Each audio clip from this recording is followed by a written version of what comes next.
Welcome to live coverage of Northern Ireland's Euro qualifier against Portugal. On paper, the toughest game in the group for Tanya Oxtoby's side. We'll have full live coverage of this game on a balmy evening in Portugal. The home side very much favourites going into this encounter. Large home support for a team that have qualified for the last 3 major tournaments. Northern Ireland in advance of this game saying that this is a level they want to get to. They feel that this could well be a barometer of where they are after a good start to the group. Nadine Caldwell amongst the starting lineup, plenty of experience in it. We'll run through the teams in a moment, but before that we will pause for the national anthems.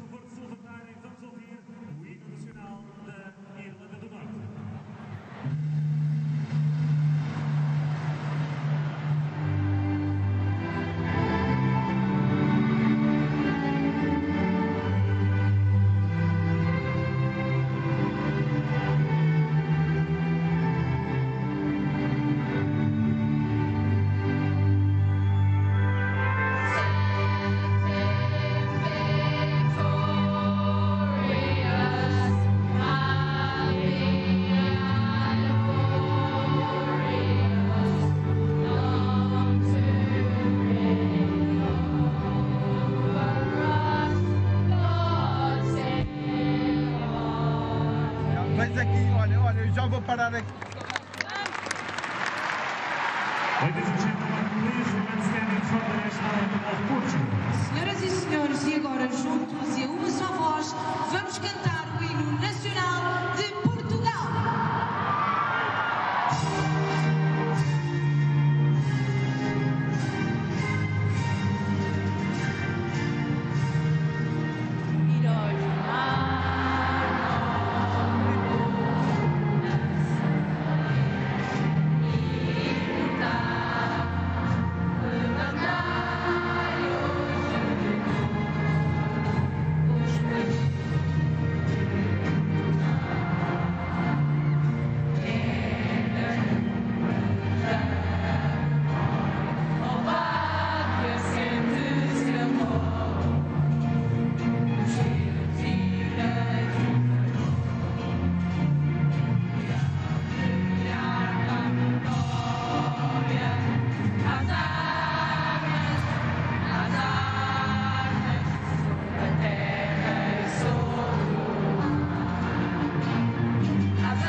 Neto, the Portuguese boss, a very experienced figure. He's been in the role a long time, edging towards 100 international games. Tanya Oxtoby taking charge for the 11th time. Formalities almost concluded. So much experience in the Portuguese lineup. Northern Ireland will have to be at their best this evening. Ana Borges is winning her 172nd cap. There are 5 Benfica players in the lineup. Costa is winning cap number 166 herself. Despite being a centre half, she's already scored 22 international goals. Up front, Nazareth and Silva will provide the main threat.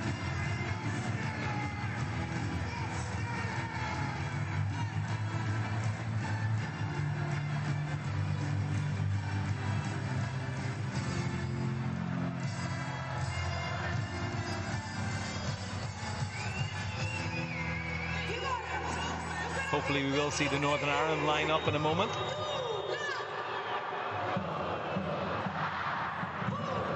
As Laura Rafferty, who will captain the side this evening, just as she has done the last couple of matches, exchanges the formalities with Borges, former Chelsea player, spent 3 years at Stamford Bridge. Just 33 years old, Borges. There is a Northern Ireland team. Rafferty and Burns both edging towards half a century of caps. Holloway and Vance both included on the left-hand side. In comes Dugdale in midfield. And Kerry Halliday gets another opportunity in a front three alongside Lauren Wade and Simone McGill. Ashley Hutton's alongside me. Big test tonight. Yeah, big opportunity. You know, we are the underdogs in this game, but you know, these are the games that the players and management want to be involved in. So, you know, I'm excited. And is that the way they'll look at it? I said test, you said opportunity. Will that be the mindset for the players that arguably they've nothing to lose this evening? Yeah, like 100%. You know, Portugal are obviously ranked 20 odd places above us, so you know, it's one of those, nothing to lose. Might as well go for it, and we'd like to see that kind of style of football. Obviously we want to be defensive as well, but you know, I think there's no reason why we can't show an attacking flair with the players that we have. There's been a lot of talk about that friendly victory in 2017. You were part of that team on that night, a 1-0 win. Marissa Callahan with the goal. How have these two sides had contrasting years since then? When you look at the progression of Portuguese football, have become a real power in the European game. Yeah, well, I was just literally thinking about the contrast. In January it was absolutely freezing, and then tonight you're in a stadium where it's packed out, whereas there's barely anyone in, so you can see how much women's football is growing, never mind actually, you know, how far Portugal have come on. You know, that it's just, yeah, it's going to be an exciting game. Well, they qualified for the last 3 major tournaments, defeated Vietnam in the World Cup last summer, and you know, probably a better indication is drawing 0-0 with the USA. Very unfortunate not to progress into the knockout stages, so that's the kind of quality that Northern Ireland are coming up against. Yeah, like obviously 0-0 against USA. Everyone knows that USA is one of the top nations in the world. So. Given away by Vance, could be an early opportunity for the home side. Clipped in towards the back post, and it's brave defending initially from McKenna, and Northern Ireland just about get away with it.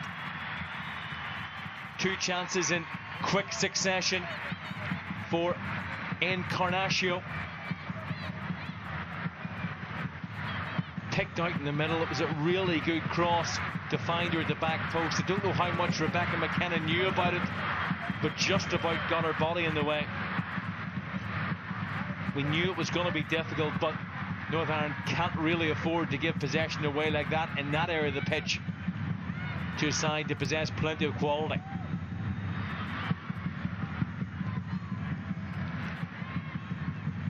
Portugal starting the game in the front foot. Again, it's played out towards that right-hand side. Jacinto. This time the flags up.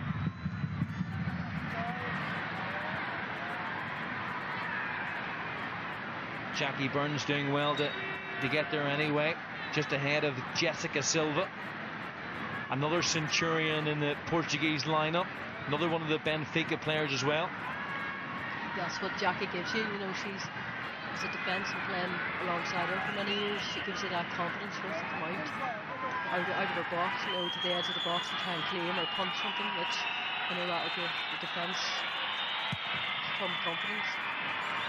Yes, a graphic saying that Stuart McLaren is the head coach. That was only temporary for the impressive win against Bosnia and Herzegovina when Tanya Oxtoby didn't travel to that game. She is very much back in the hot seat though for this one. Players have been away in a training camp at Portugal for the last couple of days. Challenge from Dugdale. She was an interesting inclusion in the lineup. Obviously the team graphic tells one story, but a manager can say what they want in terms of the graphic. It's maybe difficult to tell from here in Belfast, but how do you feel they're actually lining up on the pitch now? Yeah, well, I think you can somewhat see it, that they're setting up with a 5 at the back. Dugdale's actually playing a bit of a wing back kind of position, possibly 2 in midfield there with Nadine Caldwell and Troy McLaren. So yes, the graphics might tell you something, but I think somewhat shows we're playing 5.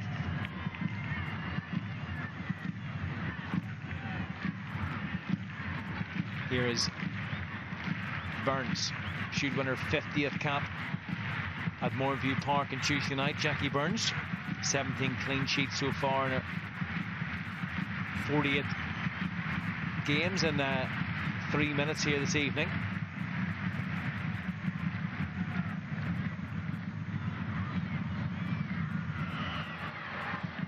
The struggle for Northern Ireland is going to be to get on the ball. Portugal, you would expect, will dominate possession.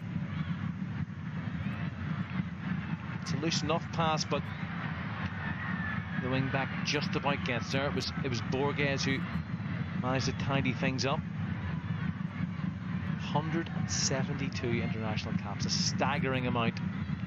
Such consistency and making herself available down through the years.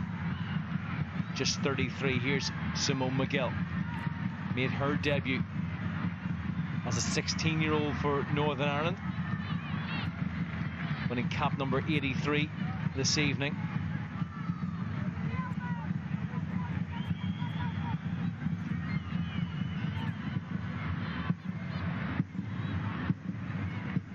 Marchal, the left side defender. One back by Gomez. Shifted forwards at front two, try and link up Encarnacio. And here is Dugdale again. Had a break from the international squad, but a year and a half away after an ACL injury. Back in the Panelove in recent times and in the starting lineup for this one.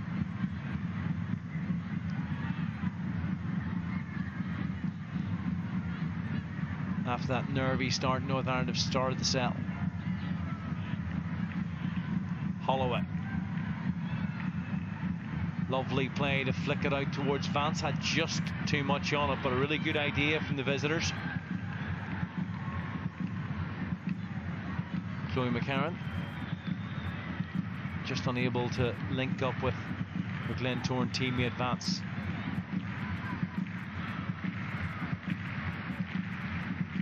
Diana Gomez, one of the few players based outside Portugal. She plays with Sevilla in Spain. Marchao, the left side defender, is plying her trade in Switzerland with Servette. There is Neto, the manager. He was actually manager for that friendly in 2017. His 93rd game in charge. He's been central to all the success in recent times for Portugal. As Ashley said, ranked 21st in the rankings. Arguably find themselves unlucky not to be in the top tier of this rather convoluted qualification setup.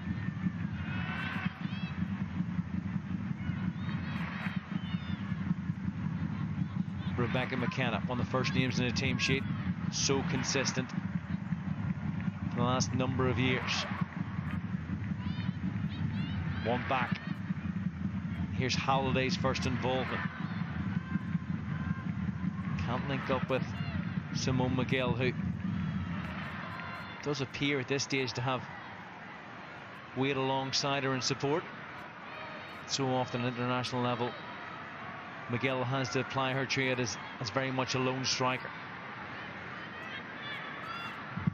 No Sarah McFadden, of course, in the Northern Ireland squad. She's coming back from injury. Rachel Furness hasn't played a huge amount for Bristol City. She's not involved in this one, having come back from a long-term injury herself. No Megan Bell as well, who's forced out just before the game. Good play again, that right-hand side, and cross had too much in it. Manager like the intent from Lucy Alaves.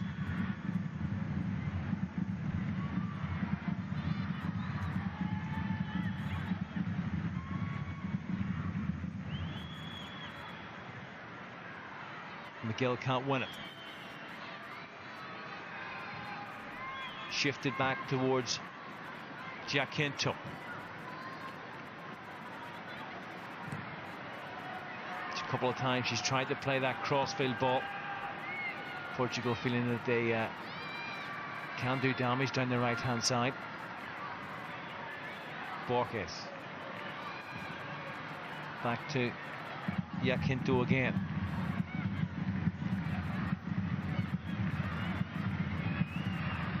You see Tanya Ox to be just on the edge of her technical area, telling her side to keep the shape.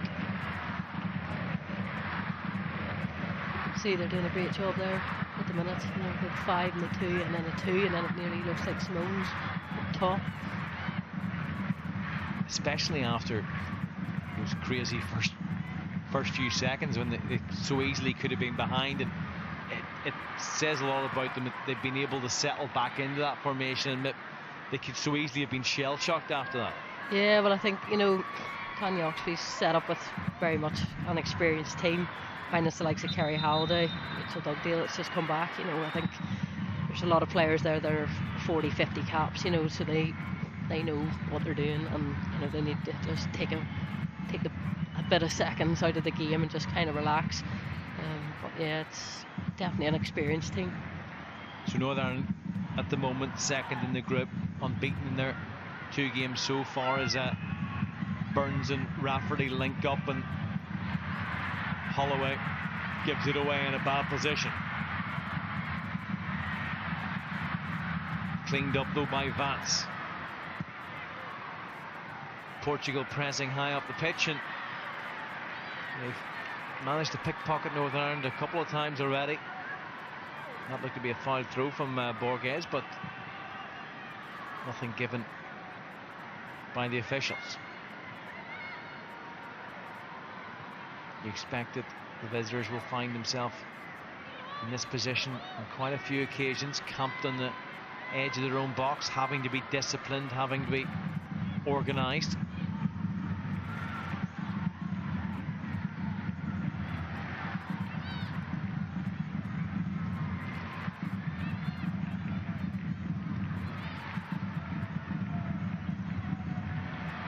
Andrea Norton always seems to be an option outside in Alaves. Good defending from Dugdale.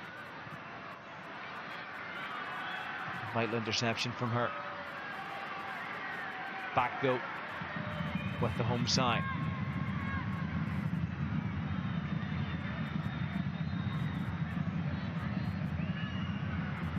They very much are dictating things. Now it's Caldwell back helping out. And you can see from Chloe McCarran's perspective there that there were no options higher up the pitch. She ended up heading almost a hopeful ball towards Simone McGill, and that is the risk, that there isn't an outlet there, and that's, I'm sure you've been in that situation as well. It can feel like you're camped on the edge of your box, and there's nobody who's providing an outlet, and you kind of almost have to hit and hope. Yeah, it's one of those, if there's no one to give it to, and you know, you're trying to edge up the pitch collectively as a team. You know, sometimes just trying to play into the channels is somewhat the only ball to go for. Flag stays down for the moment. Big chance for Portugal, and it just got stuck underneath the striker's feet. Still in possession, and Holloway's done very well to slow her in her tracks. Another really good opening for Portugal, but they can't take advantage. Little 1-2 comes off. There's the pullback. Effort on goal smothered by Caldwell. Portugal have been very strong down their right hand side for these first 10 minutes or so. Another good tackle from Holloway. It was Jessica Silva.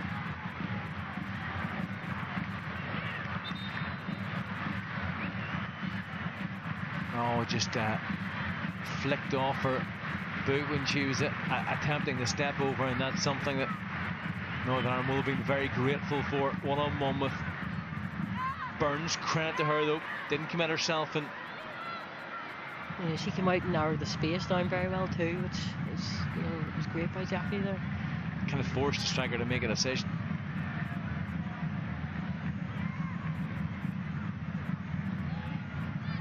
Here Portugal come again. Borja across to Alaves.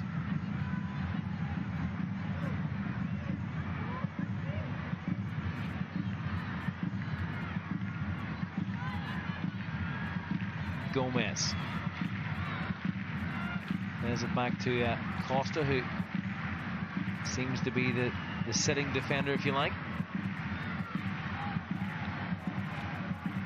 She's actually scored in both of Portugal games so far in the group. Penalty against Malta and found it as well against Bosnia and Herzegovina. Portugal yet to concede a goal in the group. They scored 5.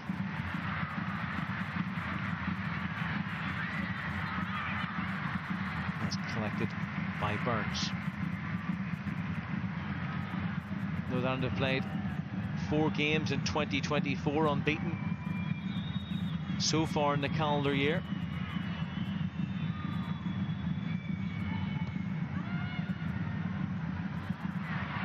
Difficult one for Caldwell to deal with, and then McKenna chipping away. Does really well. Isn't the biggest player, Rebecca McKenna, but showed great strength there. Excellent play by Rebecca McKenna. I feel like she just gets better and better every single game, Thomas. She's just, you know, she's nearly plays like she's sort of late 20s. Yes, plenty of experience now at this stage for McKenna, winning her 42nd cap, but didn't overly commit herself there. Very quick player and used her body very well. And at one point, she actually looked probably second favourite for that particular tussle, but she goes about her job with minimal fuss. Yeah, it's just her style, you know. Even for that chance in the opening minute, you know, she recovered well to get herself back in there and hit off her back. But you know, that's Rebecca McKenna. She's always there.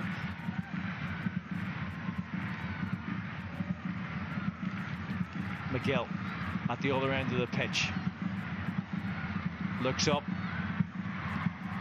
Didn't have too many runners and manages to win the corner kick. It's good play from Simone McGill just to ease a little bit of the pressure, and we know how good that Northern Ireland are from set pieces. Demi Vance, you would expect, will come across to take it. Quarter of an hour play. In fact, it's Chloe McCarron instead. You shouldn't have predicted Demi Vance. You should have said it. Here comes McCarron. Demi's going to score. Lurking in the middle alongside Rafferty. There's the signal.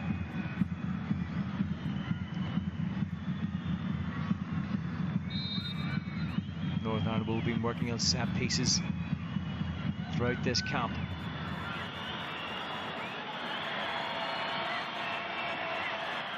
Referee just having a word with a couple of players as Vance had made a run towards it, the near post. She's saying wait for the whistle. Towards McGill. Very difficult though from that kind of range to generate any power. Just about managed to get her head on it, and it comes to nothing.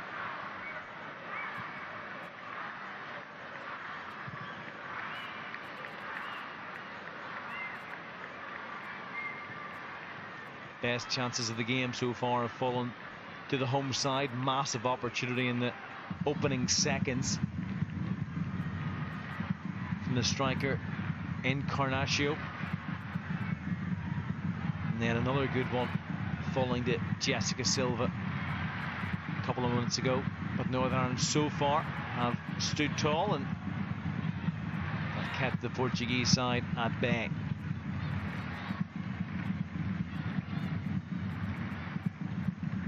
Portugal team that have won the last 4 matches.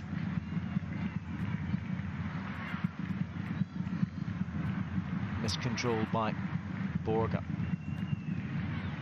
Here she is back on the ball.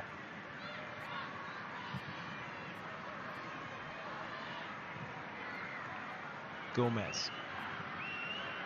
Portugal going the left-hand side this time. Should be gathered by Burns.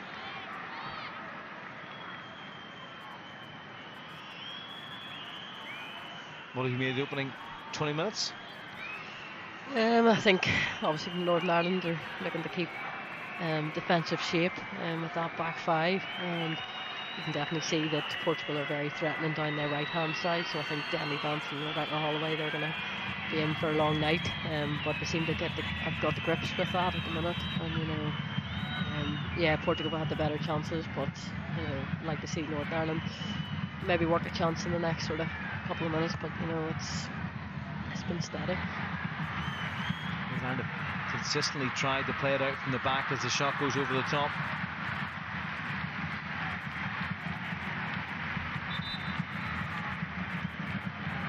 It's Nazareth this time. Okay, this isn't serious, we got you down.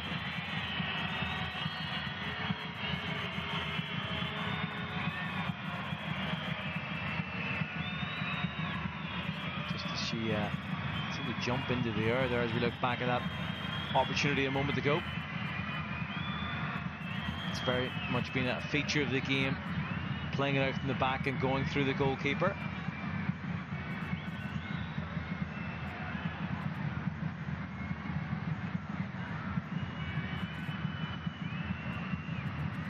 Seen a player wear a bracelet there. No, that's actually a hairband, Thomas. Is it, I'm sorry, it's a hairband. Well, oh, sorry, apologies. There you go. It's okay, no. It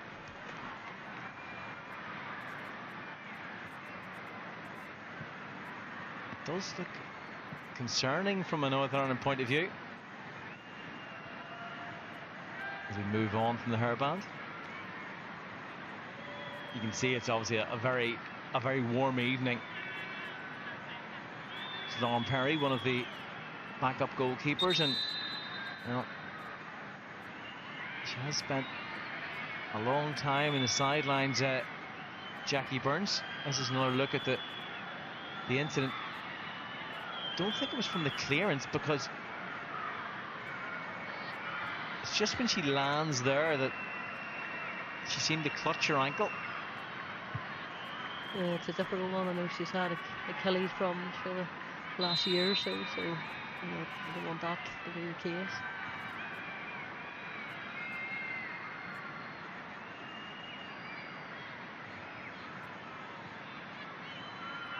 We're about the end of the last 10 minutes of the game in Dublin. The Republic of Ireland taking on Sweden as Northern Ireland give away possession again.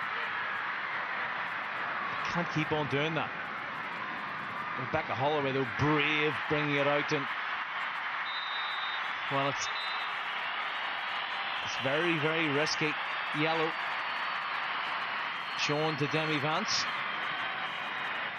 for the challenge. It was a lunging challenge from Demi Vance.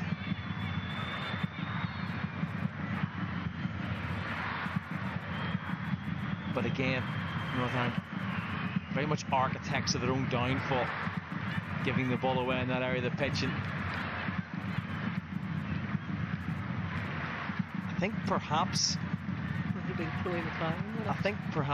the yellow card might have been, it did appear to be shown in the direction of Vance, but given that they have shown that tackle a couple of times, it would suggest instead it was Rebecca Holloway who was booked instead of the Glentoran defender. Not necessarily for any contact, but perhaps more for the intent. Jackie Burns back on her feet and is going to have to deal with this free kick taken by Jacinto.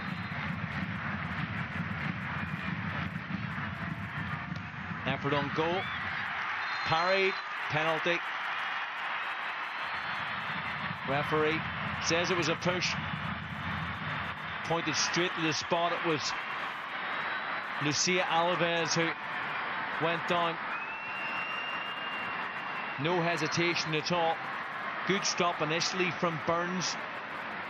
Seemed to get it out of the danger area. Here's another look at it. And Rebecca McKenna is the player penalised.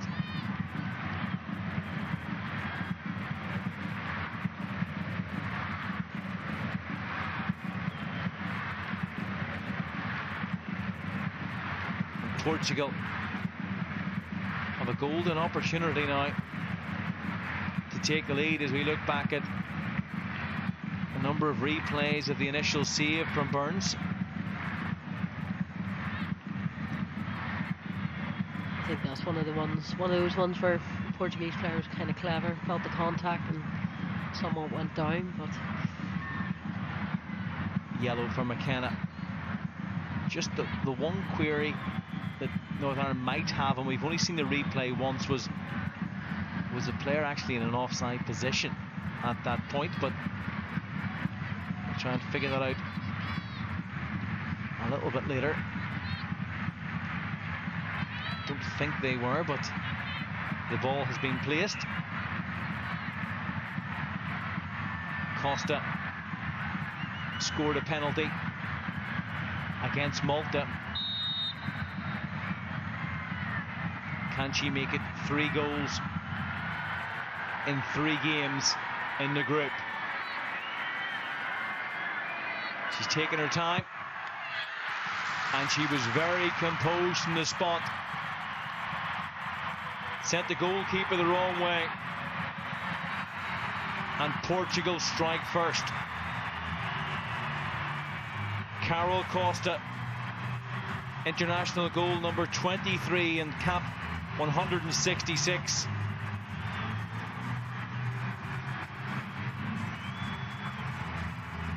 It's been coming.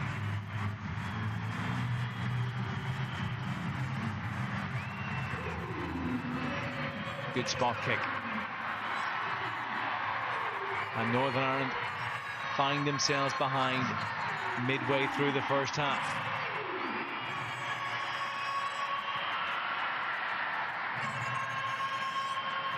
It'll look very easy.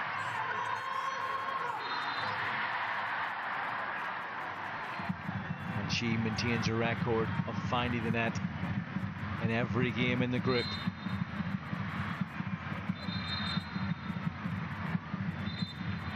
When Northern Ireland and Tanya Oxtoby look back at the penalty itself, will they feel it was a justified one?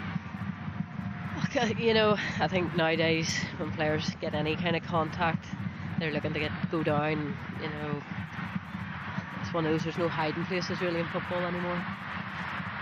And how difficult the game does it now become? Yeah, well, obviously we've been under cosh for, you know, the last sort of 25 minutes, going 1-0 down away from home.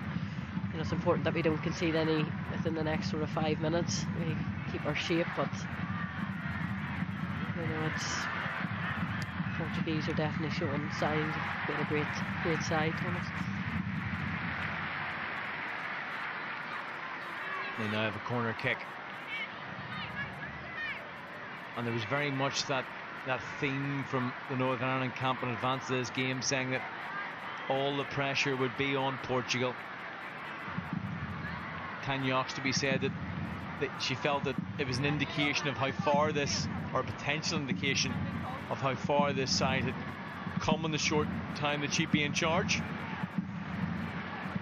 Had those humbling experiences against the Republic of Ireland and felt Portugal were at a similar level. Rafferty concedes a throw-in, felt that there was contact though from her opposite number. It's interesting even just the way the Portuguese celebrated and how much it meant to them to score a goal against Northern Ireland. You know, it's even the goalkeeper come up to celebrate, which yeah, it did.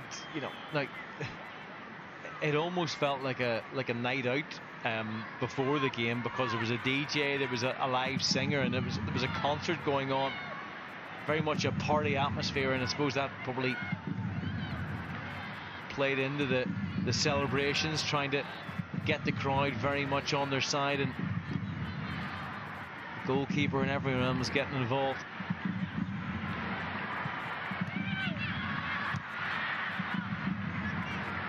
Goal kick this time. So that was a corner, but I think they got away with one. How did Northern Ireland get themselves further up the pitch? It needs to come from the defence. You know, they need to step up, and obviously then the midfield will step up, and then they need to get the ball into Simone's feet, and hopefully into channels and things like that there. But you we need to get the ball higher up the pitch and step up collectively as a team. But how risky is it to try to play it out from the back like they have been doing so far?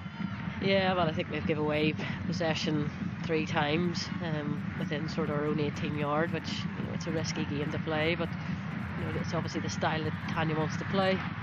The girls are obviously trying to implement that, but sometimes you maybe do need to just send one long, relieve a bit of pressure from the defence. Nazareth, the player furthest forward in that occasion. We're almost at the half-hour mark in this Euro qualifier.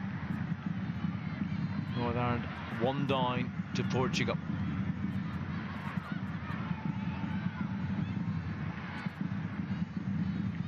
It's obviously difficult, you haven't seen Kerry Halliday, Lauren Wade on the ball too much, that it's, you need to try and get those players involved. Those are our creative players that, are going to give us that attack and the threat. Yeah, Northern Ireland have spent the majority of this game without the ball as Borgas plays it in towards the Northern Ireland 6-yard box. There was a flag up on the far side, so it wouldn't have counted. Encarnacio just offside, very tight. I think it was actually a player in behind who had made the initial run. It was Thelma, maybe. Thelma, but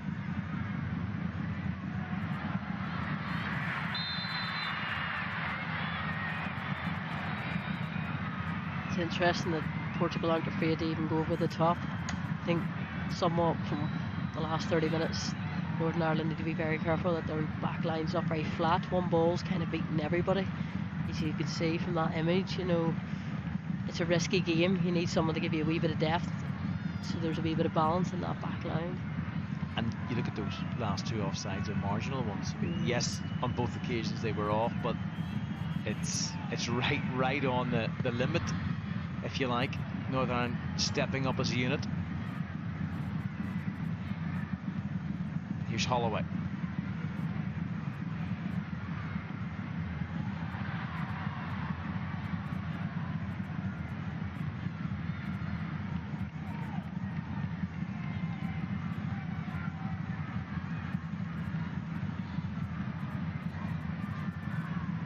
Played towards this near side, and Marchao. Good run. Big meal and a decent cross too. Who's he going to fall to? Brilliant save from Burns. It was lashed goalwards by Alves, I think it was. But a really good stop from Jackie Burns. Silva's movement is causing problems up there. There's a little run from Silva, just over the head of. It's a great double save, Yeah. Jackie's on fire tonight. She's made about 5 or 6 decent saves so far. Defending today. There's Silva at the near post. Costa will be a threat here. Northern Ireland trying to step up. Good ball in, then flicks off the head of Rafferty. It could have gone anywhere. It was Encarnacio attacking it. And it was actually Demi Vance, and good defending from Vance. She had to make that header. There was another player behind her, even coming through. Back-to-back corner kicks for Portugal, looking to double their advantage after they took the lead in the penalty spot. Those fans will be happy with what they've witnessed so far. It's another good chance, and again it's Encarnacio. A couple of occasions she's found space, and you can tell by her reaction she felt that she should have done better. Just 22 years old, already scored 7 international goals.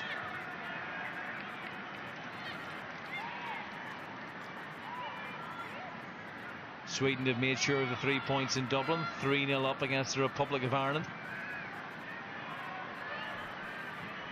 They've added that third late on. Went in at the break, 1-0 up against Eileen Gleeson's side. No Denise O'Sullivan in the lineup. She was forced out of the game through injury.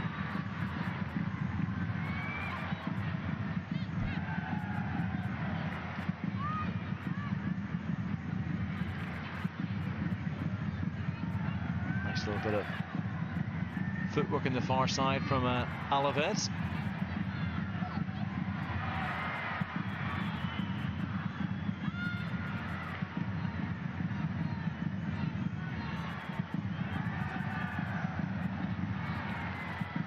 Jacinto.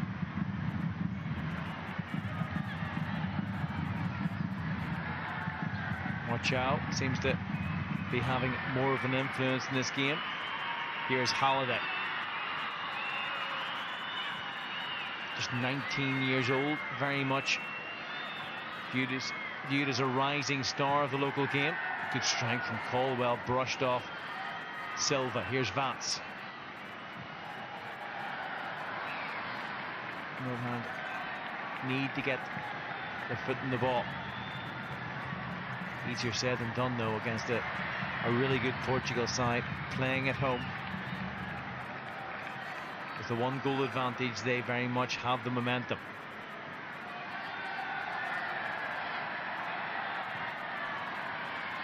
The return fixture taking place at Moorview Park on Tuesday.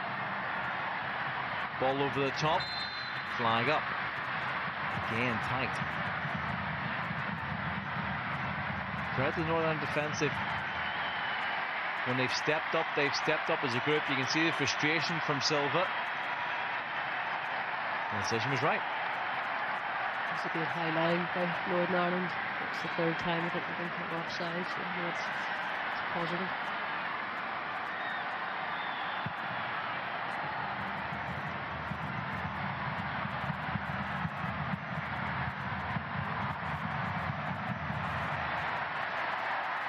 Holloway, well read. Just had a little glance behind to see where Silva was, but the pass doesn't find its intended target. That's where Northern Ireland have to be better, you know. That kind of final pass into the centre forwards hasn't been great. There's good quality within that, and then you're giving away the ball again, and Portugal are attacking, which makes it difficult. Little slip from Caldwell. The Mexican wave going on around the pitch. Can Northern Ireland break up this attack? Yes, they can. But for all their possession and all their undoubted quality, it's just the 1 goal so far, and that came from the penalty spot. Northern Ireland have Jackie Burns to thank, though. It's the best of her saves. This would be a great angle of it.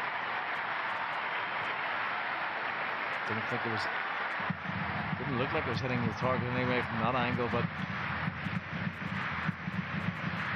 Alaves denied, and I think perhaps just acknowledged the quality of the stop there with a little wink for Jackie Burns.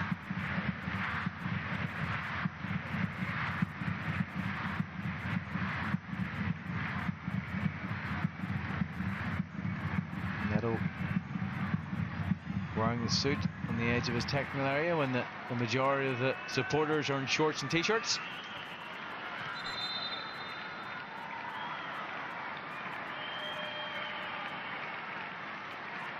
Fine through. Been a couple of ones that have been questionable on that far side. They're debatable.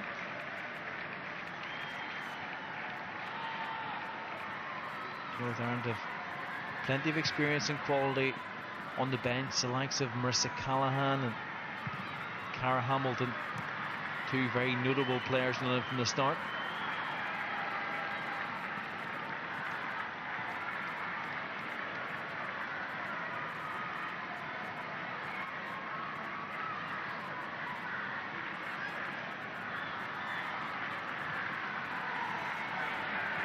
Rafferty just about got that.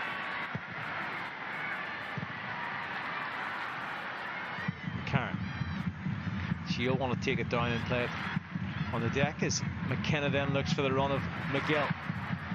Wade's in the middle. A rare Northern Ireland attack leads to another corner kick.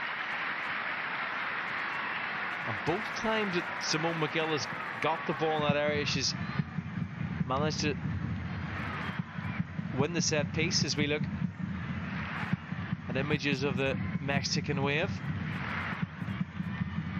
that's the view of the Portuguese goalkeeper. I think that these are going to be the only opportunities of the night from set pieces. We need to capitalise on these. Really good quality delivery into the box. Moray has had virtually nothing to do so far in the Portuguese goal. 6 minutes to go until half time. Played towards the edge of the penalty area for the oncoming McGill. Kerry Halliday does well to keep the attack alive with a throw-in.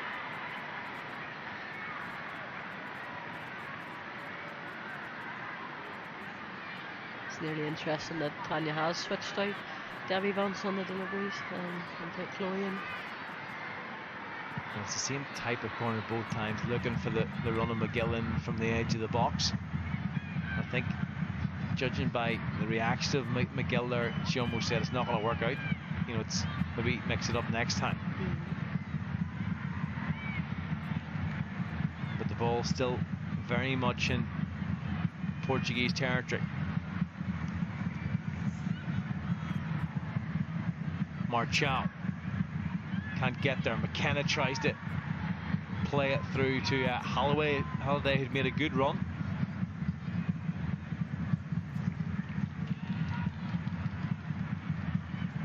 It's probably Northern Ireland's best period of possession, where they've been able to hold on to the ball, but that has been a big feature in this game, the way that Portugal have managed to press and win it back. Worked nicely. Who is going to get there? It's Rebecca McKenna who lashes it away. Yeah, Debbie Vance done really well there just to get herself in. Sliding tackle.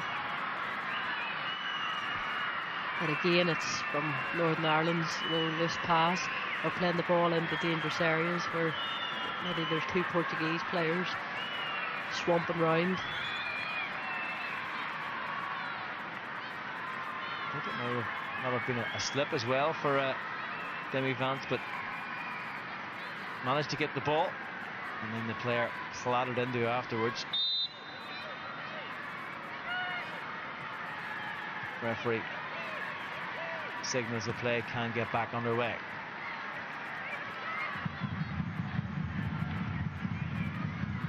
Half time quickly approaching. Alaves.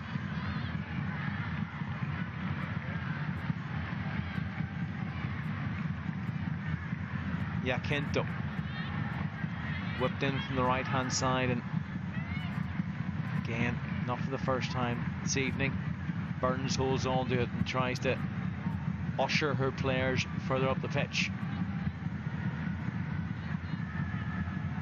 Finished in Dublin, Sweden 3-0 winners in that top tier game.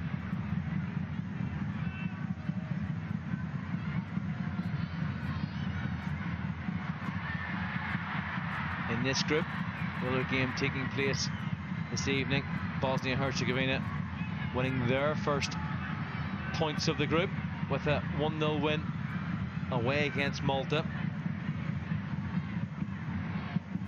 So that ensures that Northern Ireland will remain second in the group no matter what happens, as Portugal, who lead the way. The 100% record after their two games, and they're looking good here, and they're looking good for this attack had it not been for the interception of Laura Rafferty. Calm defending under pressure from the Southampton player. And Portugal get it wide. They look so dangerous on both sides of the pitch. The two wing backs, Alaves and Marchal, causing all kinds of problems. That's not just the position they've been getting into, actually, it's been the quality of the delivery at times. Yeah, the quality's coming across the defenders, which is the hardest kind of way to defend the ball. Good play from McGill to win it back, though.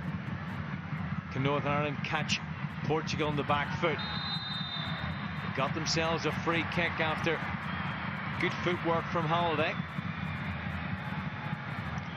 And this could well provide Northern Ireland's best opportunity to find a goal in this game. It's in a good position.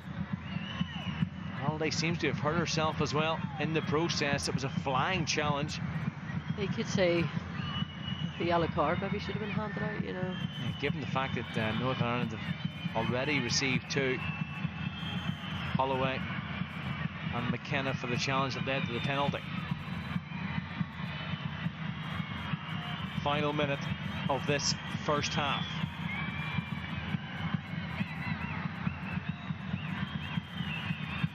Dugdale and McCarran poised. Lifted in. Vance couldn't quite get there.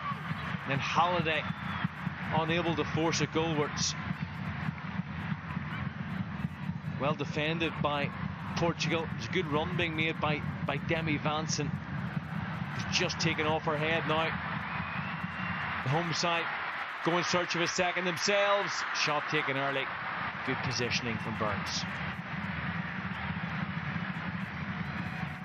It's a wing back, Alaves, who was up there.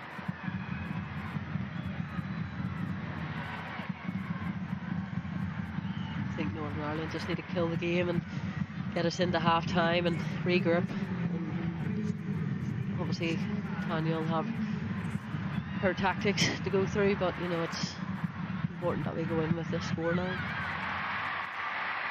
Good goalkeeping under real pressure as we enter injury time. Visitors starting to find their feet as we look back at that Portuguese chance. At the other end, McGill unable to get on the end of Dugdale's cross.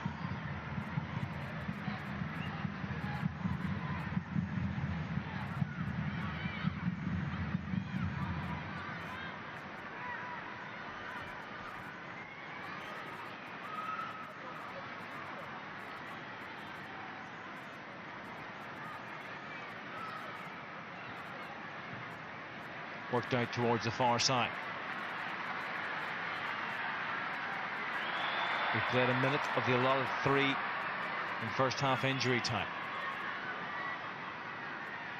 Caldwell utilises the goalkeeper Burns.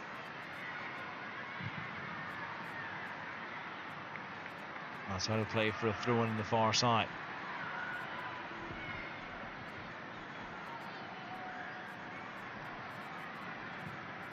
In terms of statistics, it will be telling a tale very much of Portuguese possession and pressure in this first half.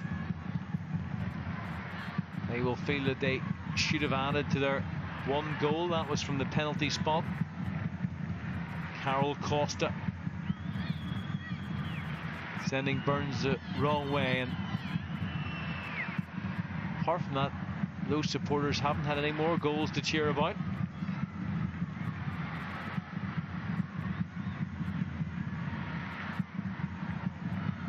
But at 1-0, Northern Ireland still very much in this game. Here's McGill. Can they go in level?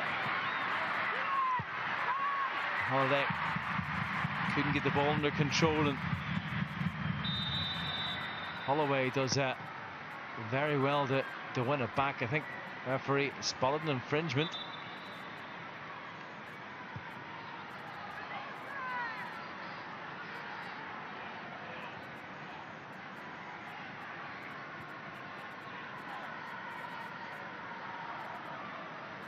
I think she's actually brought play back for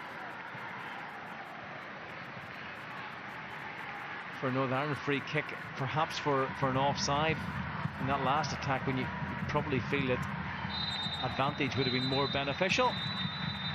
But at the break, It is Portugal who go in ahead. The only goal coming from the experienced centre half in your shot right now, Carol Costa. Portugal 1, Northern Ireland 0 after the opening 45 minutes.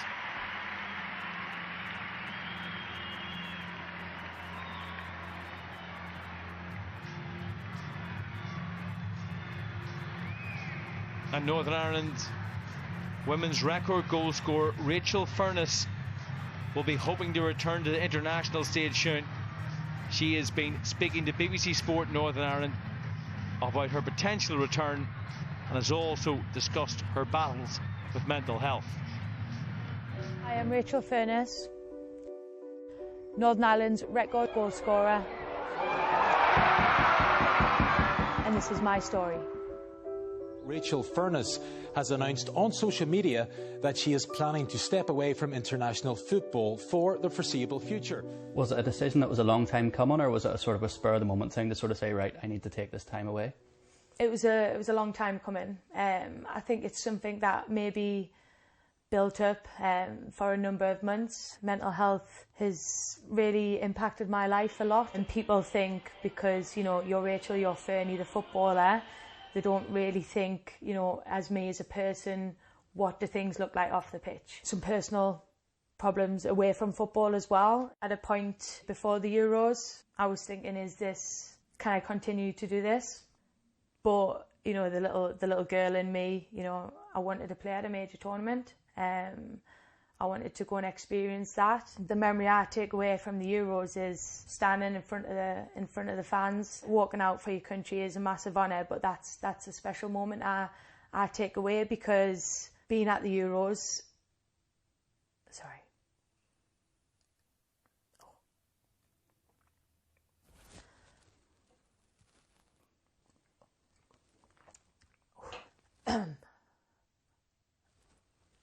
So, yeah, for me, being at the Euros, I think, you know, midway through,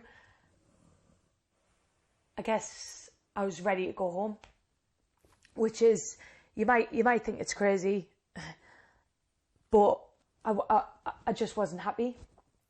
I wasn't happy with myself in the environment, personally. Then you start to question, why am I doing this? Why do I feel like this? And yeah, I remember sitting down with some teammates, and they said, just please stay.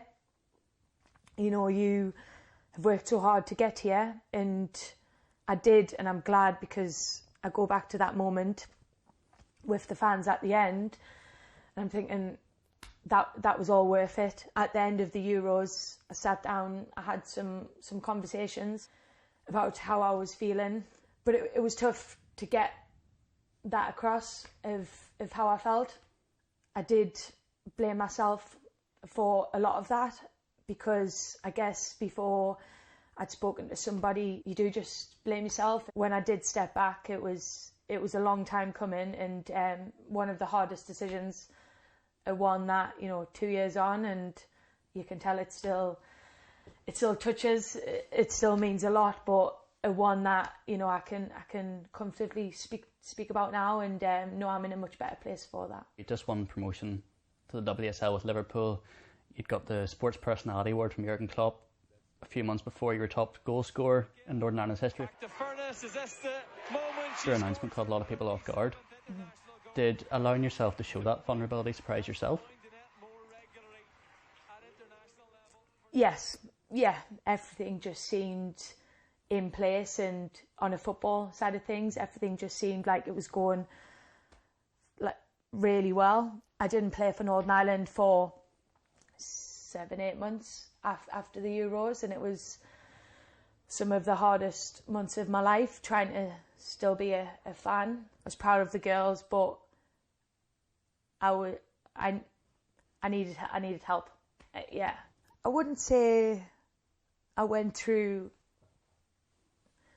grieving as such, but at a point I was in a very bad place. You know, you take Northern Ireland away from me, and I say take, I guess I took that away from me, then that's a massive part of me as a person in my life. And what a goal from Rachel Furness! The January transfer window maybe come up. I had an opportunity to leave Liverpool, club I love so much, but I had the opportunity maybe for a fresh start, come to Bristol City, and a lot of my friends and family wanted me to stay put at Liverpool because they were scared I wasn't in a good place. I wasn't maybe strong enough to move, but having spoken to my psychologist, and we kind of flipped it on its head a bit. What can I give to this young squad? Can I be a positive impact? None of them knew what had went on. That really was at a really dark time, difficult time in my life, and I'm really thankful that had come about. You made your Northern Ireland return that April. When it came to that return, how big a decision was that? Was it like a flick of switch moment, or was it just another step on this journey that you'd been on over the past 7 or 8 months? If I'm honest, I didn't think I'd play for Northern Ireland again, and I had to be okay with that decision when I stepped away. You know, I found myself loving life at Bristol City and happy in the environment and just in a much better place. If I thought stepping away was one of the hardest decisions, coming back was so difficult. I've never been so nervous stepping back into an environment. I didn't know how I was going to be received. I didn't know how I was going to feel. I was a shell of myself that Wales camp. I remember trying to have a few conversations for people to have a better understanding and what factors contributed, what did and what didn't. But it wasn't all bad. And that's what I can sit here and say. I just hope that some of the young girls still look up to me and see that I was strong for what I did and it wasn't a weakness. You mentioned before you stepped away, whenever you crossed the white line, you know, football wasn't your escape anymore. That day in Cardiff, when you walked back onto the pitch, what was that feeling like? The competitor in me wanted to come on and show I've stepped away, but I can still give something. And I come on and nothing else around mattered. How well I did or didn't play. For me, the strength was stepping over that white line and putting the shirt on again. I'm so glad for myself. I made the decision to step away because I can sit here now and go, I'm in a much better place off the pitch, firstly. And then on the pitch, I'm just enjoying the little moments again.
Welcome back. Portugal making their way out of the dressing room. 1-0 up at the break. Penalty from Carol Costa. She scored in every single game in the group so far. Portugal have won their previous 2 fixtures in Group B3. Conversation ongoing between the referee and Jackie Burns, the Northern Ireland goalkeeper. She's had a huge part to play in the opening 45 minutes. A couple of top-class saves from her. And the match, interestingly, poised at half-time. Northern Ireland had to absorb a lot of pressure. But at 1-0, we'll feel that they can leave with something from this match ahead of the home encounter on Tuesday at Moorview Park.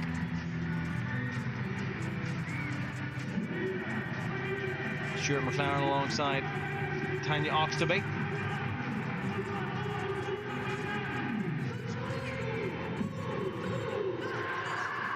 The DJ has just stopped and the match is going to get back underway.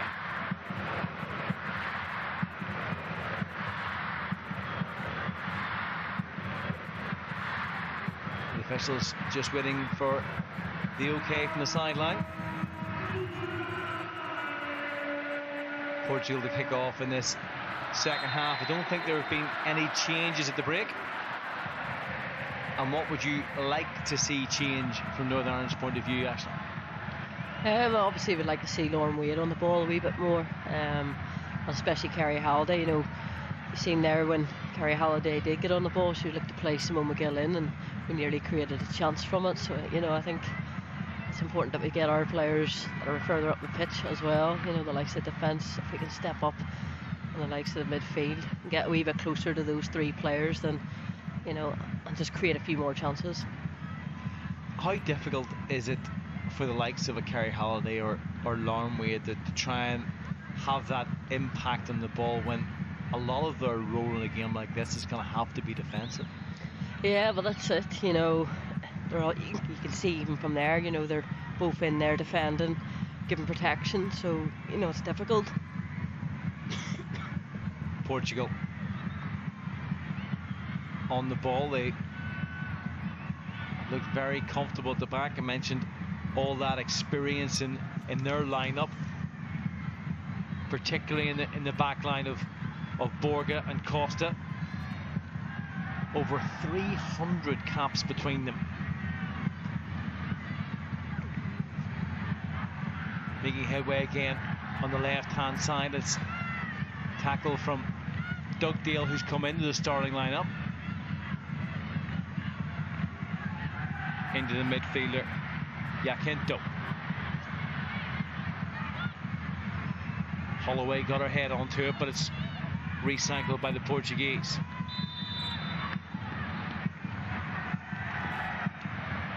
Flag up. I think. Certainly that is what you would have thought from the referee's reaction. I think it was Alaves this time. It may well have actually been for that challenge in the air.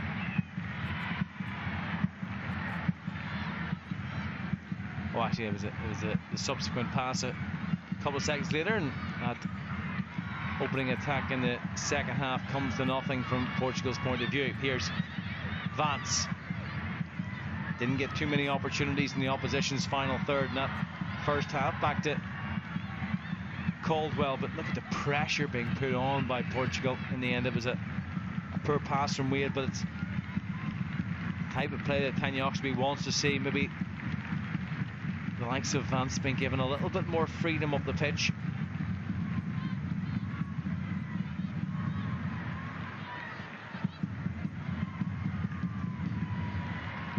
Norton. Back to Costa and Gomez. Packed midfield. Picked up by Jacinto. Alaves run again. This time the flag has stayed down. Super finish. Will it count? Yes, it will. It's a pass that they've tried on a number of occasions. Their coach demanding more as Portugal double their lead. This time, Alaves' run was perfectly timed. The finish, very special. Waited for Burns to commit herself. You can see her just in the top part of your screen. It's very tight again. It's marginal, isn't it? It's hard to know whether her arm or leg might have been okay, but it's difficult to... Well, you can see Demi Vance and the other defenders appealing for offside. No question about the finish, though. Lovely touch. Clipped over the goalkeeper. 2-0 Portugal. It's almost like the Northern Ireland players are shell-shocked almost that it wasn't offside. Yeah, certainly Jackie Burns in particular, not to take anything away from the finish itself, but looked across almost expecting the flag to go up. It didn't, and it's 2-0 Portugal. Northern Ireland now have a mountain to climb, but they are on the attack from Halliday. We aren't in control of the pictures, so they are being provided by the Portuguese broadcaster. Only the one look at that potential offside. It did look very tight for the one angle that we did see.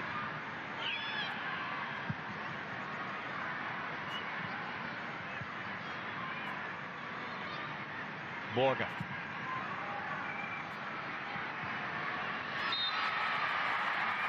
Another free kick coming. For the challenge on Nazaretu. It's been quiet enough. It's one of those. Holloway's going to have to be very careful now. On a yellow.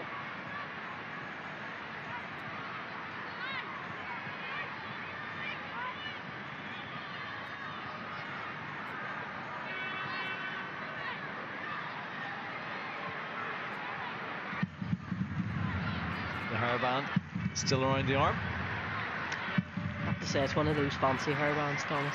Well, Faith in our office had a good giggle at that at half-time when I went down to get some water. Just name checker and embarrass her. Northern Ireland with defending to do though from this free kick. A long way out, it's off the woodwork. Follow-up collected by Burns. It was a looping header. I think Burns always had it covered and reacted smartly, but it's another big chance for the home side. A third goal you would expect would all but end it as a contest. It was a good connection from the free kick, and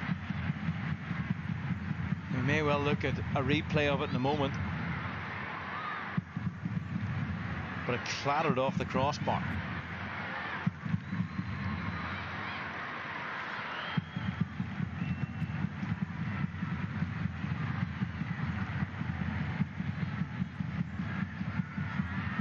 Wade can't quite get there. You just feel that Portugal have turned the screw a little bit. They've upped the tempo certainly, and it will be a warm evening. I think from a Northern Ireland perspective, conceding within the first 5 minutes there of the second half, it's not an ideal start. We'll have to regroup. It'll be interesting to see. Does Tanya start to look towards Tuesday as well, and you know, look to the bench and freshen things up? She has tended to approach these double headers with almost two teams in mind. Mentioned some of the players who didn't start this time, like Cara Hamilton and Marissa Callahan amongst them. But it has been a feature of her tenure that she hasn't always stuck with the same 11. Flick goalwards and just over the top from Encarnacio.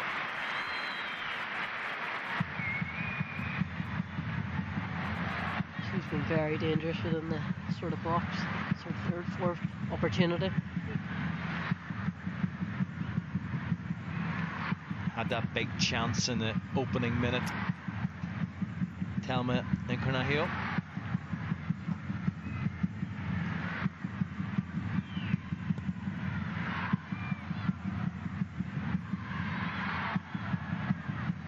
McKenna penalised for the penalty that led to Portugal's opener. Here's McCarron. Turned into trouble and back with Burns.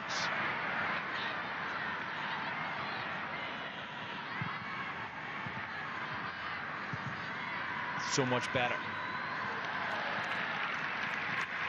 Nice slick passing from the visitors. Broken up this time by Jacinto.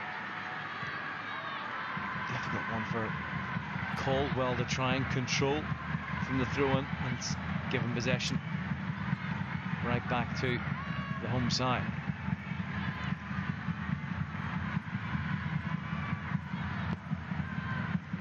Silva.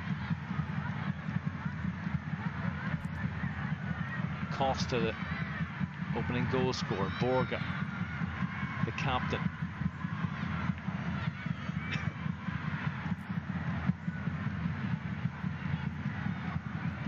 See Simon McGill's trying to encourage the midfield to step out a wee bit and try and give her a wee bit of support on the press there.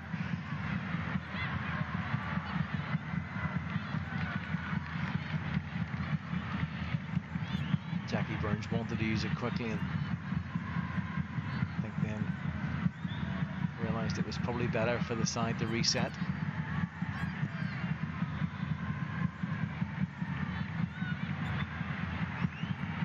Here they come again. Is it a third? Referee says it was a good challenge. Two players down, both Burns and I think it may well be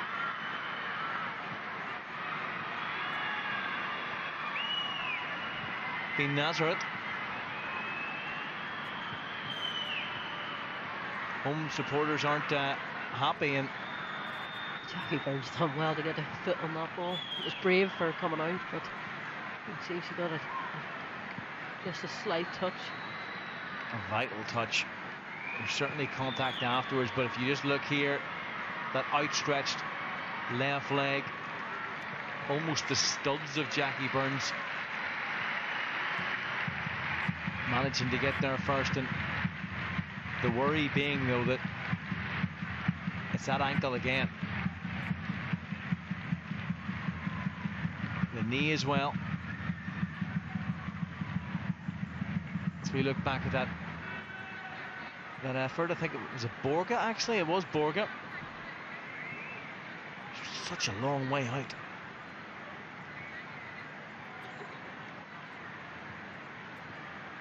Burns washed it all the way.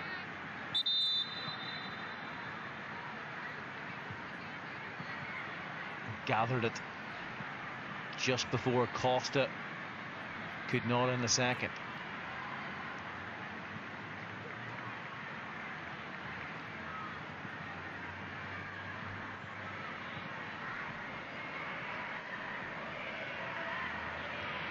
Burns looks okay. So too Nazareth. A little bit of activity on the bench. Is it Casey Howe, I think, just from that shot, who might be coming on? Yeah, I think you might be right.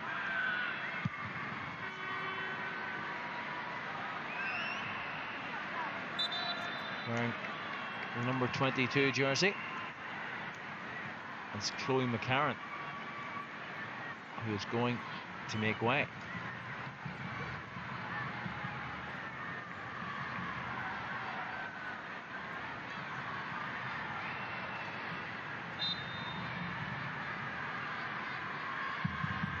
Back in the setup.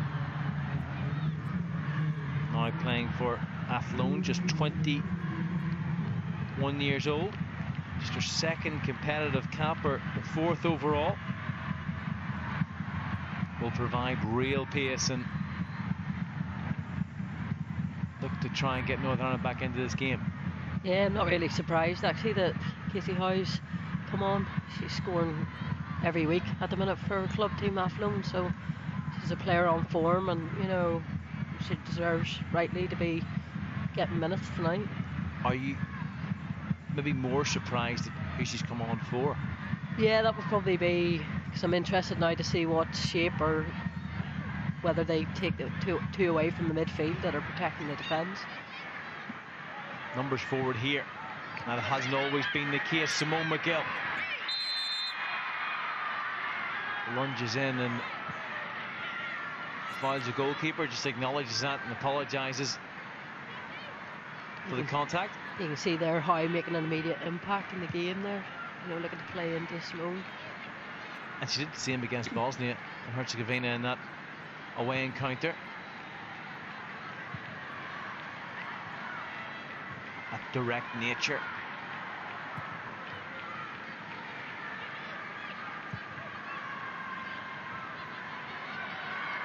Caldwell. Northern Ireland starting to play with a little bit more freedom. Holloway. Back to Vance. That pair almost interchangeable on the left hand side. Vance very capable of playing in a 3 as well.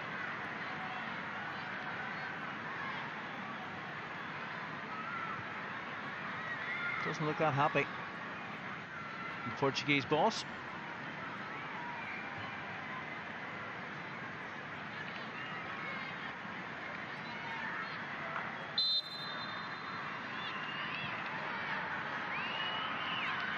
Vance wants movement.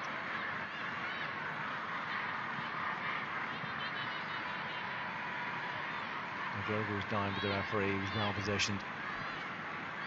Shakes ahead. At any appeals for a free kick? Look at some of the Portuguese substitutes who will be eager to come on and make an impression. Looks like Diana Silva is getting ready.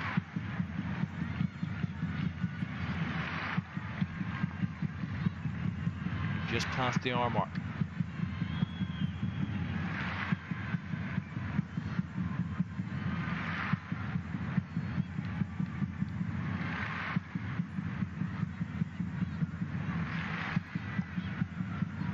Northern Ireland 2 down.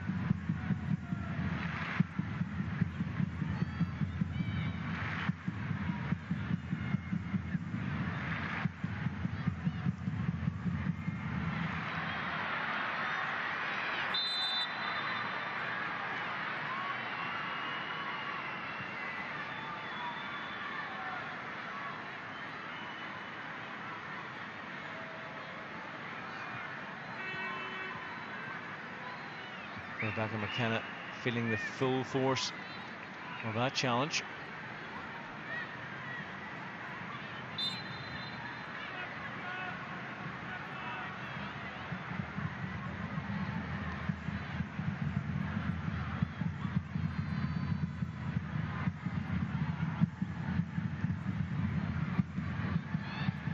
Burns.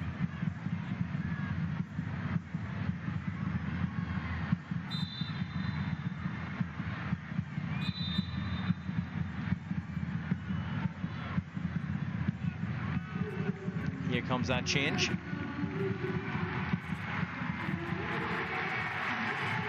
It's going to be like for like. One Silva for another.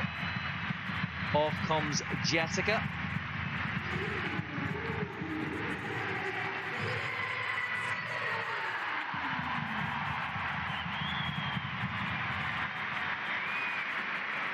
On comes Diana.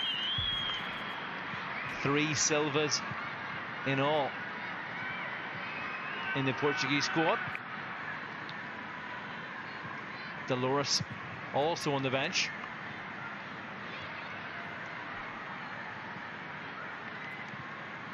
.25 minutes or so to try and make an impact.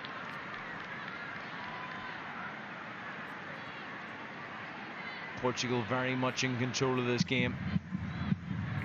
That second goal after half-time, crucial in solidifying that advantage.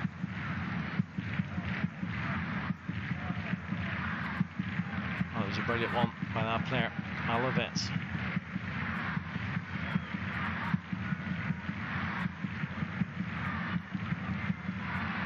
Silva, her first involvement. Referee plays advantage for the challenge in the far side. Holiday does very well to win it back. Howe can't quite get there, and then the free kick again goes away at Portugal. It still looks like Tanya's stuck in the same shape, only that Casey Howe's gone out to the right instead of Kerry Halliday, and Kerry Halliday's actually went into Chloe McLaren's spot. There's a 2 there in front of the back 5.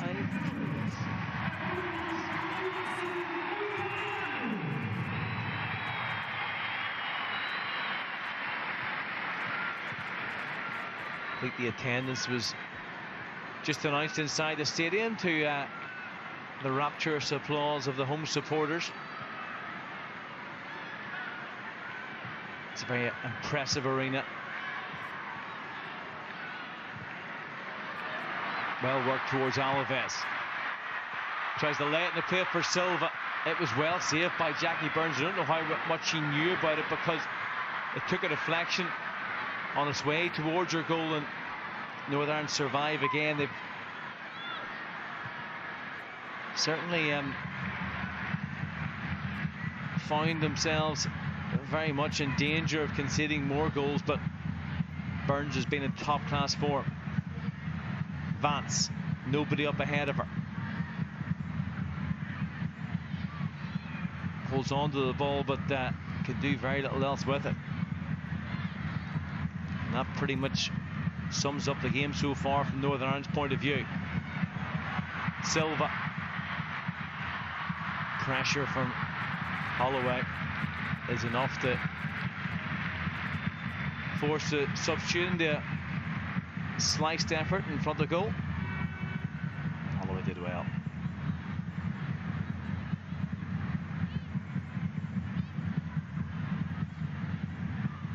On a yellow card, Rebecca Holloway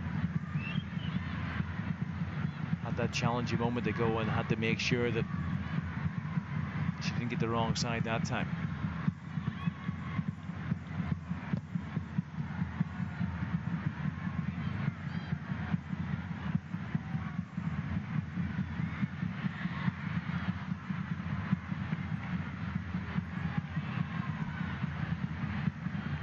Nazareth. Back to Costa, who just sits in that sweeper position and dictates the tempo of this Portuguese side.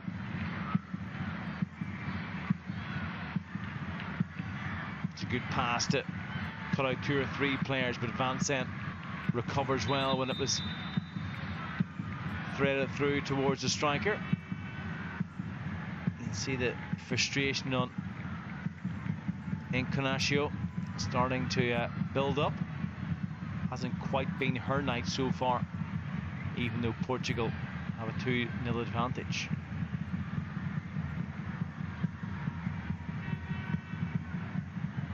Quarter of the game remaining.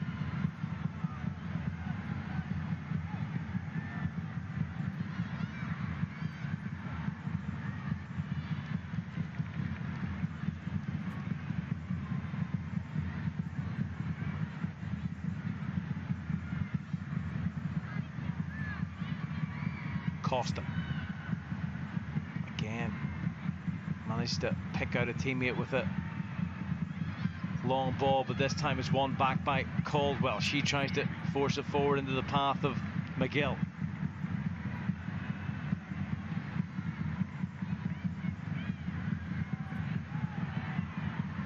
Silva goes in chase, but it's going to run through towards Burns again.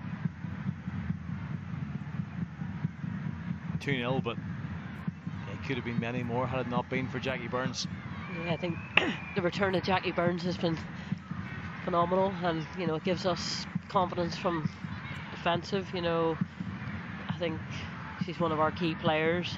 They talk about Sarah McFadden, Rachel Furness being missing, but you could say Jackie Burns is probably the key player that we missed in the last sort of campaign.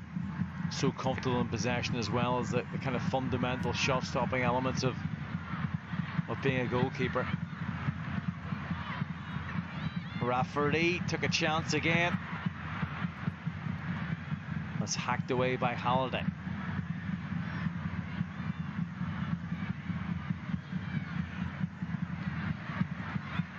Borges, 4 in the middle, dealt with though by Holloway.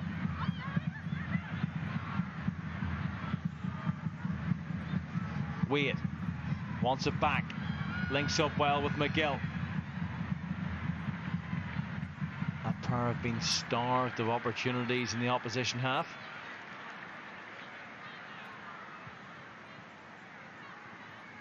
I think it's difficult for Simone. She's picking the ball up there at the edge of the circle in her own half, and possibly the only option she had was Lauren Wade. It was tidy football, but eventually you're running into a crowd of Portuguese players.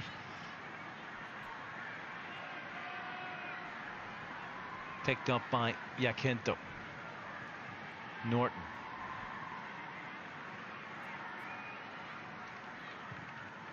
Portugal have been patient and picked the right time to play that long ball towards the front three. They've worked it through the lines very well this evening. You look at the age profile of the squad. Yes, you've got those 3 or 4 experienced figures in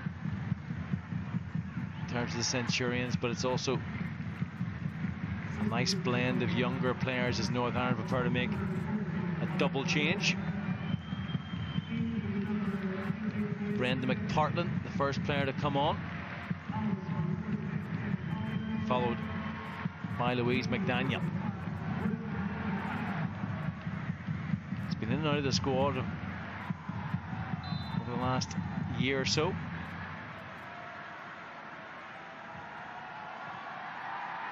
Again, Louise McDaniel's no surprise that she has been selected. She's playing well for Cliftonville in the initial couple of games, so she's scoring goals and she gives you a different kind of aspect. One of those flair players, so I'm not surprised that she was brought in. Portugal as well considering a double switch themselves as it runs through to Burns.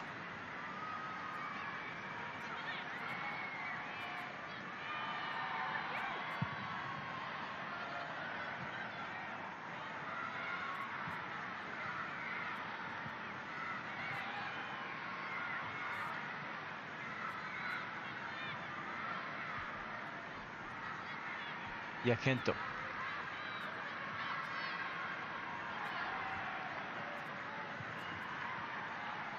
Worked across to Norton. That pair quietly having a big influence in the game. Borges. Broken up by Holloway. McPartlin's first involvement, and a better pass, and it could have set Katie Howe away there.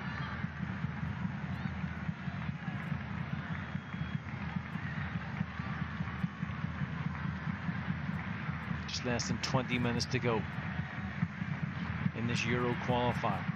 Northern Ireland's 3rd game of the group after a disappointing scoreless draw against Malta at home in their first game, followed up by a really good performance away in Bosnia and Herzegovina. 3-1 victory there, and next up it is this doubleheader against Portugal away this evening at home on Tuesday night at Mourneview Park, a game that you can watch live on BBC Northern Ireland, on the iPlayer and online. McPartlin.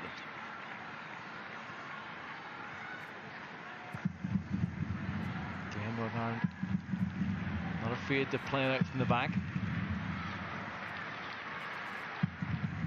Straight to Borgas. Pardon.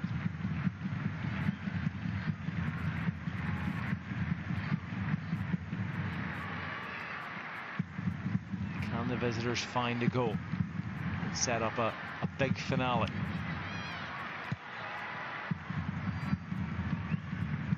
Vance to Holloway. McDaniel goes in chase, but favours the defender and all the experience of Borges.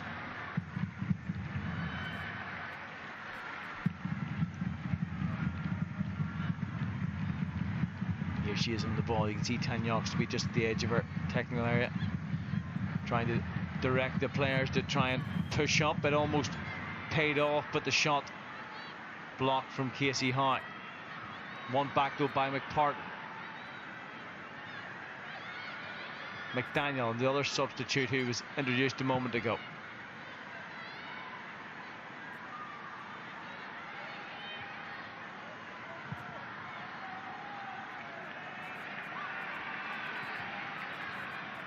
Alaves was the target for that pass, but Holloway got in the way. Jacinto.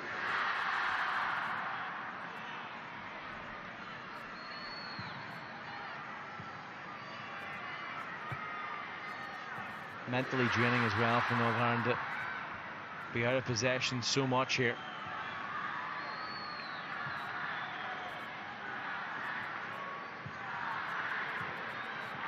Vance. Triple substitution actually coming up for Portugal. You can just see in the edge of your shot. He's played back to Moray. Amy Vance hasn't stopped running all night. You know, she's been up and down the pitch, trying to join in the attacks when she can. Being one of the older players, you'll hate me saying that now, but you know, athleticism, fitness, you know, definitely see it there tonight. 5 away from the magical 100. Looks to be the next player to join that elite group. Should manage it in this campaign. Knowing Demi Vance to be a big party to celebrate. Well, I think she's been battling for every single cap, because there was a question mark over a couple, and there was also a question mark over that defending, but Laura Rafferty just about managed to do enough to dispossess Silva.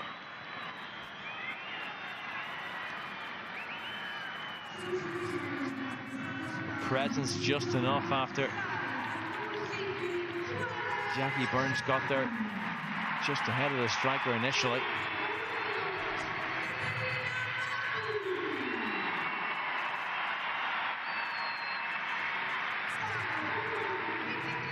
Off comes Marchal.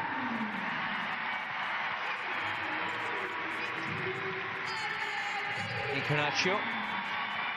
And also Norton.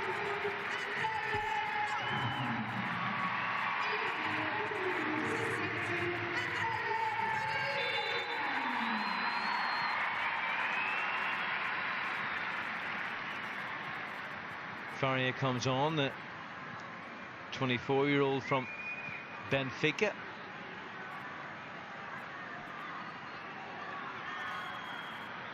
Amando as well introduced into the fray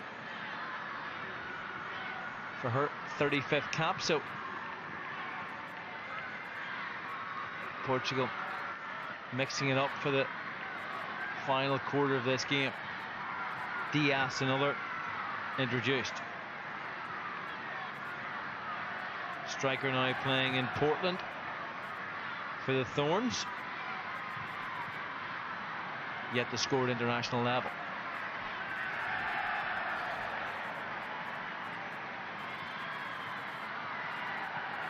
Well, look at the goal. It's a brilliant threaded pass over the top from Jacinto. She's always looked to utilize that run. Big smiles. And that goal really changed the complexion of this game. 2-0, a very difficult task for Northern Ireland to try and battle back from.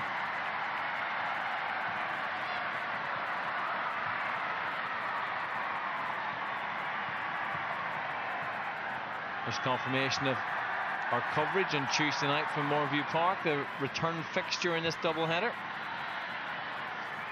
Here's hoping the climate is just the same.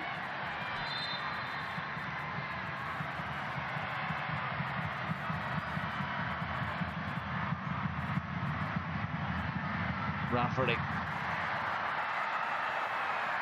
battling for the ball, trying to get there ahead of Nazareth, who's been well chaperoned this evening by Northern Ireland.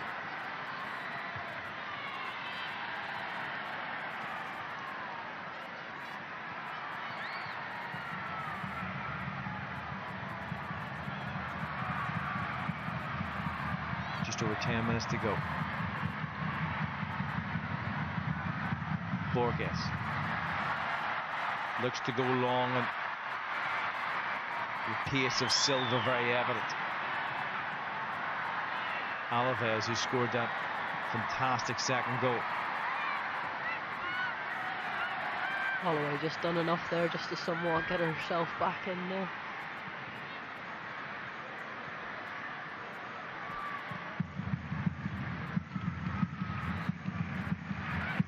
Led in by the substitute, and it skids off the head of McKenna. It was Faria who rifled the ball into that area. You know, the Irish supporters are.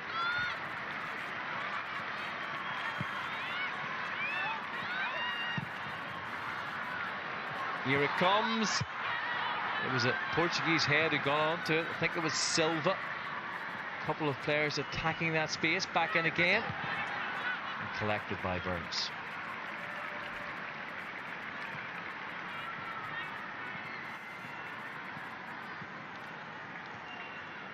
Amanda was also very close to it.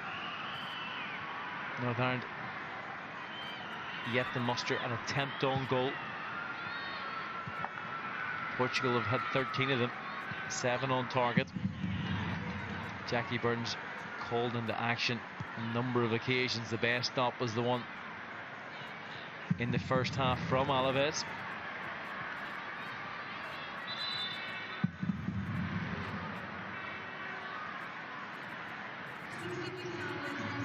Another change.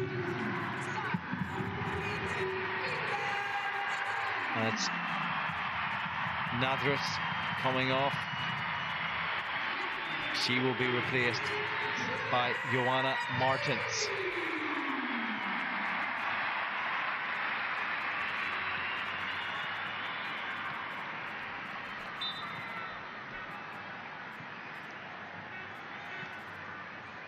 Pleasure Club football was Sporting in the capital of Lisbon.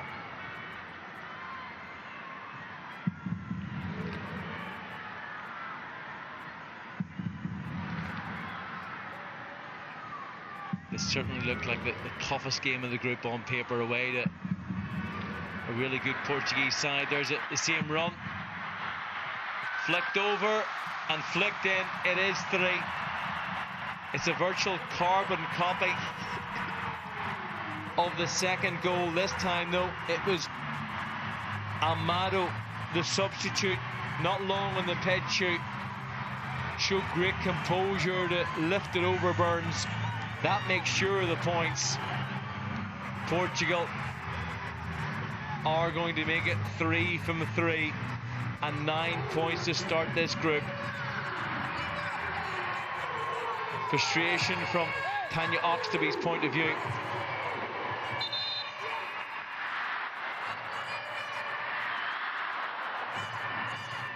Again, it was tight. She did look to be onside, though, and the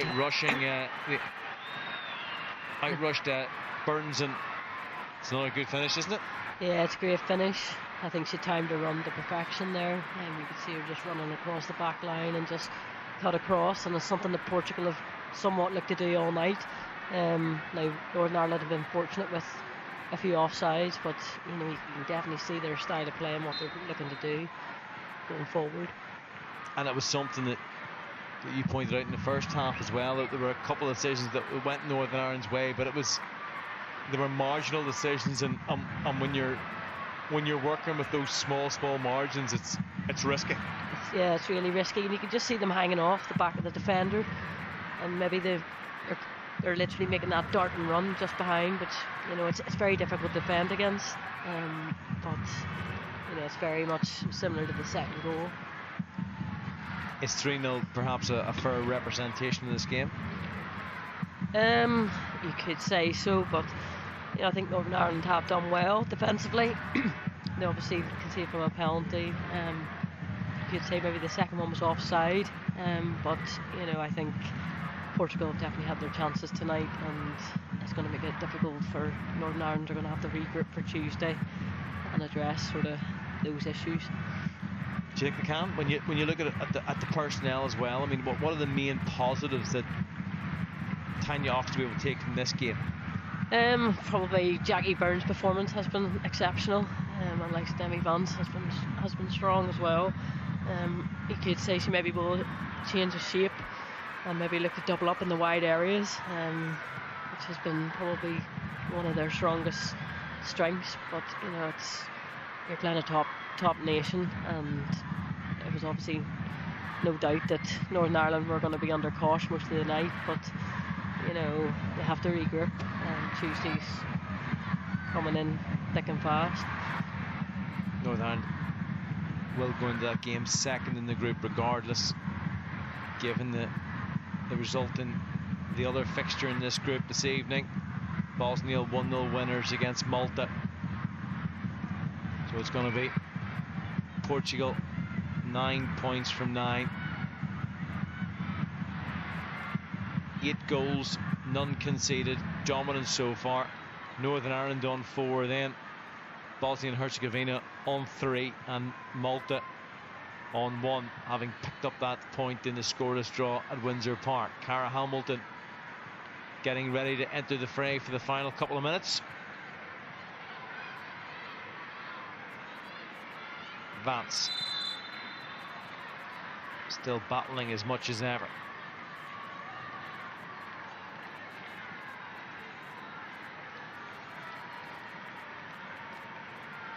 Manager just explaining what she wants from Cara Hamilton. They're capable of playing a number of positions.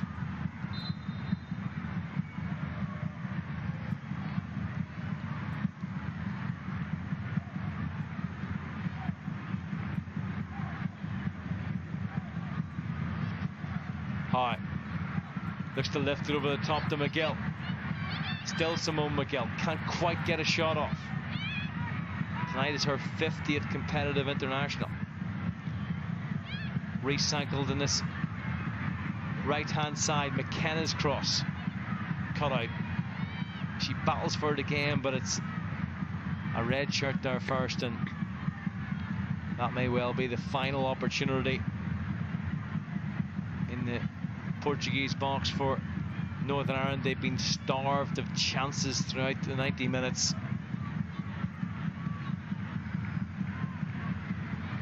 Portugal well above Northern Ireland in the rankings, and have shown why this evening. An accomplished performance from them. It's great defended by Rebecca Holloway again. You know, she's getting her body in front, and she's had to do that a couple of times tonight. You know, especially being on a yellow card, you know, she's had to be a wee bit more cautious, a wee bit safer, but you know, it's great defending. On comes Cara Hamilton for Rachel Dugdale.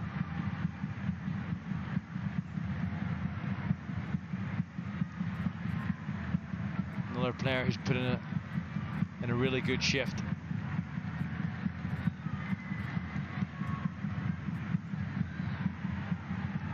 Warm evening in Lira. 2 minutes to go on the clock. No indication yet how much time is going to be added on, but there have been a couple of stoppages for injuries. Hamilton's first involvement, plays it down the line, looking for Howe, who again has provided a real spark off the bench.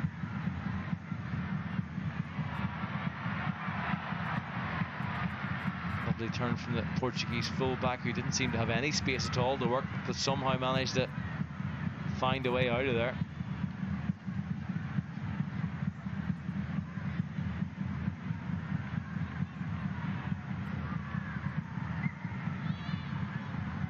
Borges.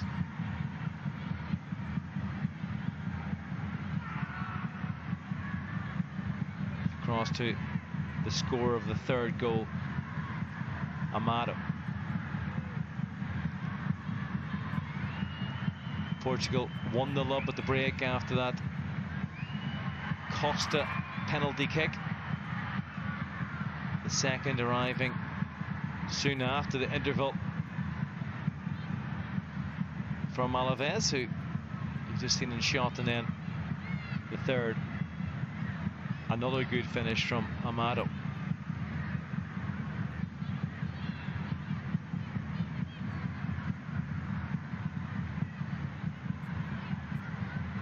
Final few seconds of normal time.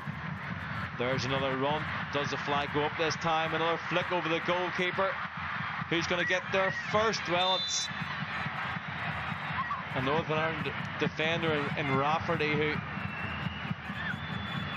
almost collapsed on the ball. Portugal wanted a penalty at least, but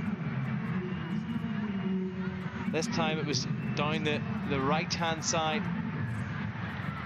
Yeah, there was definitely a nudge on Raf just to put her off and in the ball, so I think that's a fair decision by the referee.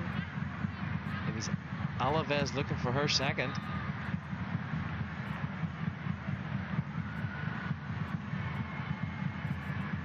And again, Northern Ireland vulnerable to that sort of ball over the top. It's definitely something that they're going to have to address for Tuesday night. Colin McKendry, the RSFA vice president in the stands amongst many of his Portuguese counterparts. Chairman of Coleraine Football Club as well. Silva. Difficult one for Holloway to defend, and once again it's good defending from her. She's really stepped up, particularly in this second half.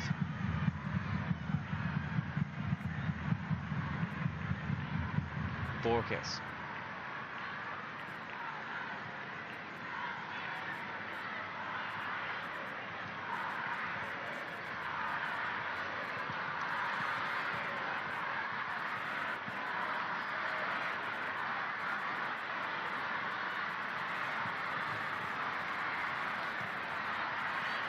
Holloway. Back to Rafferty. Northern Ireland still determined to play it out from the back, even at this late stage of the game. Flick from Borges, doesn't find a teammate, but Vance showed too much of it to Jacinto. And then the Portuguese players sandwiched in between Vance and McGill. Those supporters will be going home happy. 3 goals for the home side and 3 more points secured.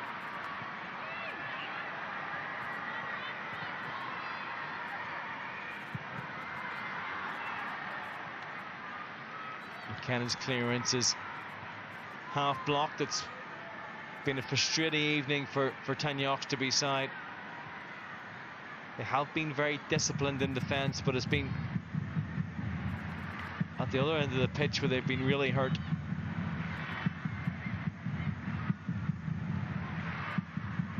Unable to force the Portuguese goalkeeper into any kind of a save, and they've been pinned back for much of this game. Amado.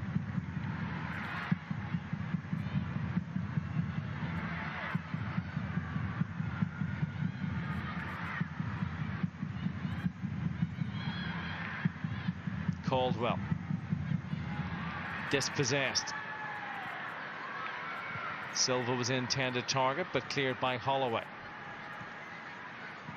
Amado has looked very bright off the bench. Wouldn't be surprised to see her start or play more of a part on Tuesday night anyway.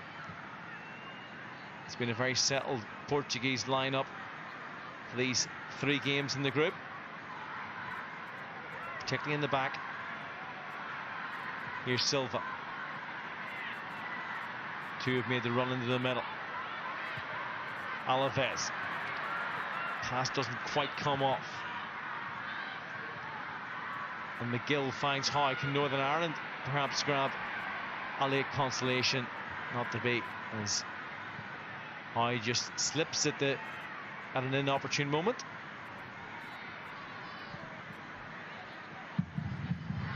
Overall, what would your assessment of the game be, Aisling? I feel like Portugal have dominated the game, have created more chances. Probably disappointed in some ways that we've conceded 2 goals that were like for like, carbon copy, but in the second half. But, you know, I think Northern Ireland have battled hard. They've tried to get their bodies in the line, and, you know, but going forward, we obviously haven't created any chances. Simone McGill's worked her socks off, but she's nearly feeding off scraps, and, you know, it's going to be a difficult game on Tuesday for Northern Ireland. As you would expect against a team of this quality, who've kept on coming. Here they are again. There is the 4th, deep in injury time. It's Alves again.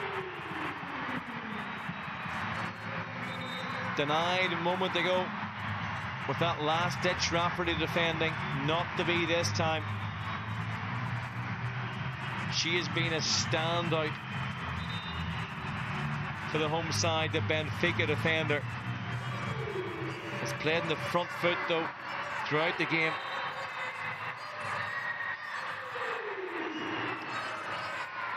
Amado, the substitute, who actually swapped with Alves in the 2 full-back positions. She moved across to the opposite side and just about squeezed it in at the near post past Burns. It may well be the final action of this game.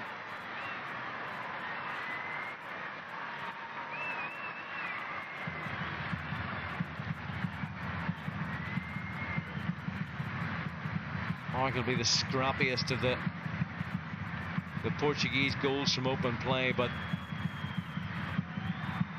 it's going to be a first defeat in the group for Northern Ireland, and a comprehensive defeat at that.